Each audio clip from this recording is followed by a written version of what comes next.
USA에서 다 졌었던 플래시 울부즈랑 다시 한번 붙어서 한번 겨뤄보고 싶네요. San Francisco is going crazy! Brazil scored the biggest goal of the tournament so far!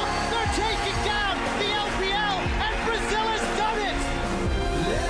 They are looking to make the upset over CLG. They're looking at the Nexus! They're taking down the turret! They're taking down another! It's going in. He kicks it, Maple. Maple flashes away! He's dead!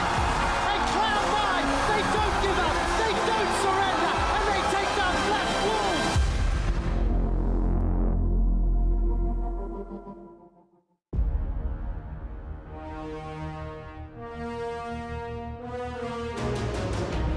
Fnatic going to win the Season 1 championships if they can hold. Senpai Assassins are the Season 2 World Champions! This could be a 20-minute game for SK Telecom! And Samsung White are the 2014 World Champions. SKT will be your first ever two-time World Champions!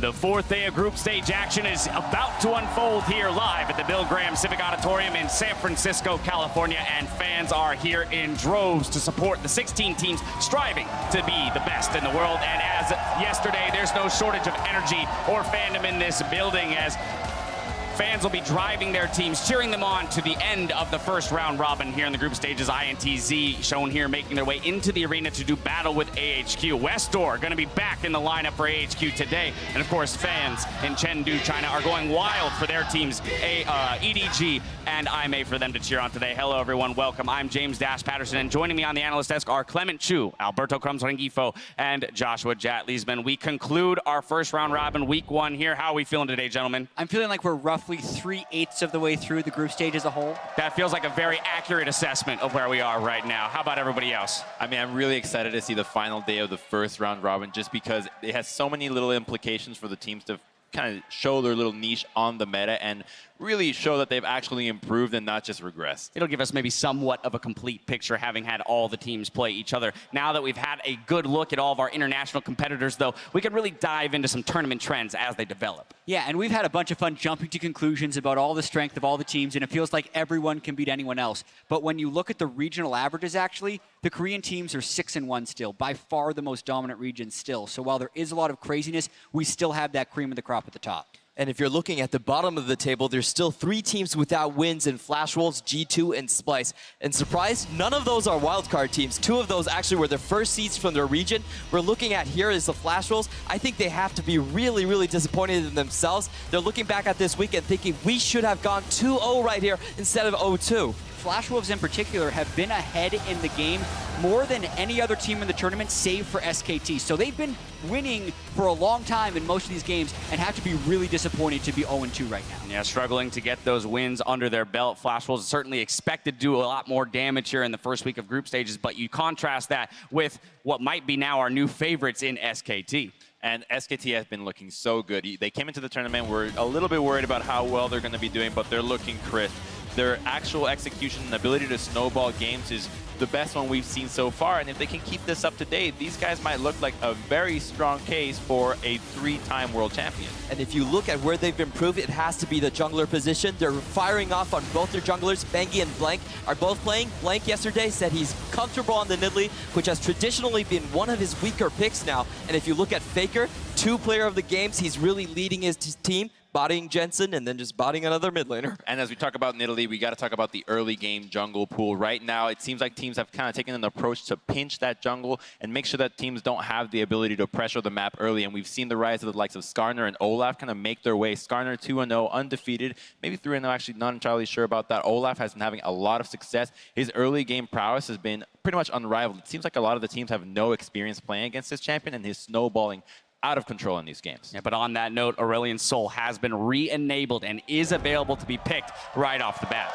And I think it has a large impact on the pick and ban phase. It's not like some random champion is now available and maybe a team has been practicing it and ooh, we're gonna see it. No, it immediately slots in to the top tier mid laners among Syndra, Cassiopeia, and Vladimir. So it will be heavily banned or picked away. And I also think that opens up the jungle pool for some of the players to get the S-tier junglers more often, because we're going to be seeing another champion that's kind of crowding out the available bans for teams. Yeah, I agree with you on that one, especially because he has such a strong early ability to push the lane. It makes it so that the junglers can really hammer that early advantage and find more opportunities to roam. We see the likes of teams like CLG that are able to just go down to the bottom lane and find opportunities to affect the side lanes in areas that maybe teams aren't used to such a quick ability to play. On the other hand, he might just be banned and nobody wants to see him. Well, we'll get 6 games to figure it out today. Now, yesterday we saw Smeb go huge, and we weren't the only ones who called it out. Alan Burns took to Twitter and said, that play by Smeb literally made me jump out of my chair. Us too, Alan. Us too.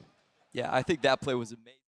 Running away! Expect gets caught down. He's got a PA, remember, but he needs Megan. Oh, no! Delete it! Remember, I've seen one at G2 or aced. The best timing I may have ever seen on a Kevin Ultimate. That was insane.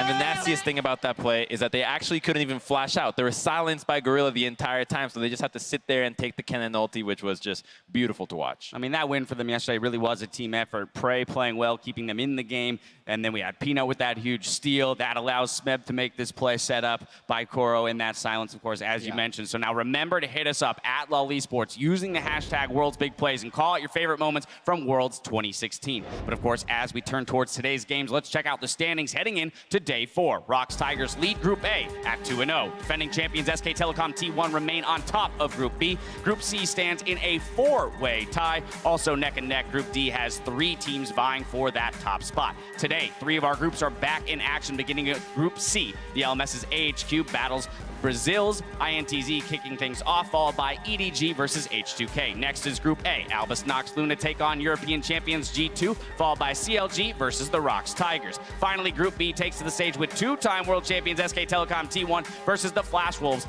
By the final game of the day, we're going to be seeing C9 and IMA doing battle. Now, throughout the tournament, Riot Games 2 is bringing you an alternate perspective on the action happening here at Worlds. Today, joining our casters along with Alex Each, Kiwi Kid, and Zig, they're going to be focusing on individual matchups and answering your gameplay and pro strategy questions live on air. And now AHQ Esports Club and INTZ are setting up on stage as we speak, so it's time for me to turn to you guys, ask you for those predictions to kick off the day. Down the line, who are we taking, Clement?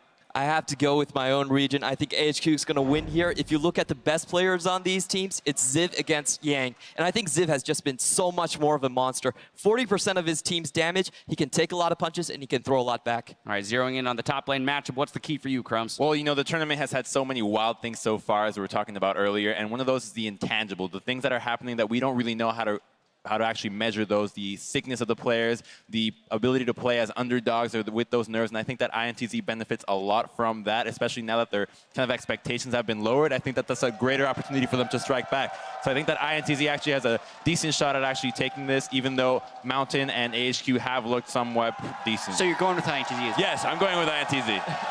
There it is, he's locked it in. I'm happy to hear that. I think, though, to Clement's point, the stylistic matchup where you saw INTZ defeat EDG was when Mouse was very far behind in the top lane. I think AHQ's strongest player is their top laner Ziv, and I think that is a less probable thing to happen. I do think it can be a close game, but I also don't want to jump to conclusions here. INTZ has won a single game in the group stage here, and previously they were struggling in the wildcard qualifiers, so I need to see more consistency out of them, and AHQ has a consistency on the international stage, which is why I'm going to be going with AHQ for this game. All right, we have a split decision here, but the teams will decide who's victorious. Now it's time to hand it off to the casters to set up for the first match of the day.